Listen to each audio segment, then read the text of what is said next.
তরুণদের স্বনির্ভর ও সমাজকে এগিয়ে নিতে বৈশ্বিকভাবে ডিজিটাল সমাধান গুরুত্বপূর্ণ বলে মনে করেন ঢাকার ইইউ ডেলিগেশন প্রধান চার্লস হোয়াইটলি।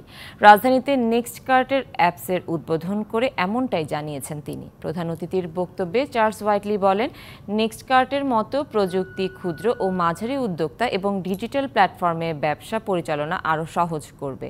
বক্তারা বলেন, রিটেল অটোমেশন এবং এসএমই খাতে ব্যবসায়ীরা নেক্সটকার্টের মতো আধুনিক প্রযুক্তি ব্যবহার করে প্রতিযোগিতামূলক বাজারে নিজেদের অবস্থান দৃঢ় করতে পারবে। অনলাইন ও অফলাইন ব্যবসা নির্বিঘ্নে পরিচালনা, ব্যবসা সহযোগীকরণ, ডিজিটাল উপস্থিতি বৃদ্ধি এবং প্রবৃদ্ধি নিশ্চিত করার মাধ্যমে উদ্যোক্তাদের জন্য এই অ্যাপস কার্যকর বলে জানান নেক্সটকার্টের সংশ্লিষ্টরা। বক্তারা বলেন, নেক্সটকার্ট ব্যবসাকে টেকসই ও উদ্যোক্তাদের চলার পথ মসৃণ করবে।